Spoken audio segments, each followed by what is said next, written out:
Yes, I'd have done that too, and invented surprises along the way. I'm a fine surpriser. I've arranged for a motorboat so we can explore the lake here tomorrow. That's why I had you wait here instead of coming on to Kalispell. Tomorrow morning, unfortunately, I have to hustle back and catch a train, call to California, and possibly a northern trip. But meantime, by now my driver must have sneaked my surprises into the kitchen." "What are they?" "Guess." "Food, eats, divine eats." "Maybe." "But what? Please, sir. Claire is so hungry." "We shall see in time, my child. Uncle Jeff is not to be hurried." Let me see now. I'll kick and scream." From New York, Jeff had brought a mammoth picnic basket. To the fried chicken order for dinner, he added sealed jars of puree of wood pigeon, of stuffed artichokes prepared by his club chef, caviar and anchovies, a marvelous nightmare-creating fruit cake to go with the whipped cream, 2 quarts of a famous sherry, candied fruits in a silver box. Dinner was served not on the dining room porch, but before the fire in the Barmberry's living room. Claire looked at the candied fruits, stared at Jeff rather queerly, as though she was really thinking of someone else, and mused, "I didn't know I cared so much for these foolish luxuries. Tonight, I'd like a bath, just a tiny bit scented, and a real dressing table, with a triple mirror, and French talc, and come down in a dinner gown. Oh, I have enjoyed the trip, Jeff, but my poor body does get so tired and dusty, and then you treacherously come along with these things that you've magicked out of the mountains, and I'm not a pioneer woman, after all, and Henry B. is not a caveman. See him act idolatrously toward his soup." "I feel idolatrous. I'd forgotten the supreme ethical importance of the soup. I'll never let myself forget it again," said Mr. Boltwood, in the tone of one who has come home.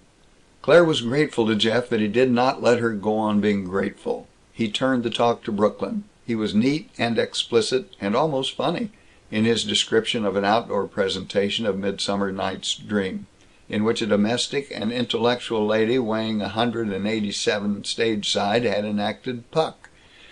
As they sat after dinner, as Claire shivered, he produced a knitted robe and pulled it about her shoulders, smiling at her in a lonely, hungry way. She caught his hand.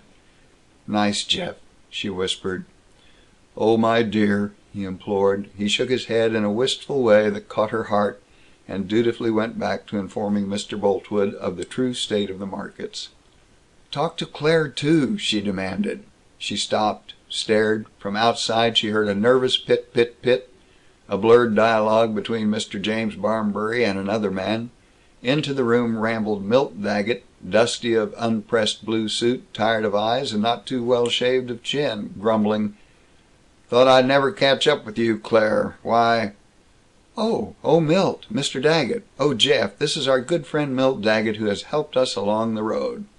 Jeff's lucid, rimless spectacles stared at Milt's wind-reddened eyes, his jaunty patch pocket outing clothes sniffed at Milt's sweater, his even voice followed Milt's grunt of surprise with a curt, "Ah, Mr. Daggett." "Pleased to meet you," faltered Milt. Jeff nodded, turned his shoulder on Milt, and went on, "The fact is, Mr. Boltwood, the whole metal market—" Milt was looking from one to another. Claire was now over her first shocked comparison of candied fruits with motor grease. She rose, moved toward Milt, murmuring, "Have you had dinner?" The door opened again. A pink-haired, red-faced man in a preposterous green-belted suit lunged in, swept his broad felt hat in greeting, and boomed like a cheap actor, "Friends of my friend Milt, we about to dine salute you.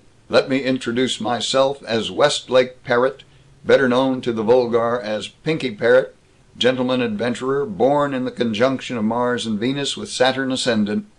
Jeff had ignored Milt, but at this absurd second intrusion on his decidedly private dinner party, he flipped to the center of the room and said, "I beg your pardon," in such a head office manner that the pink-locked mystery halted in his bombast.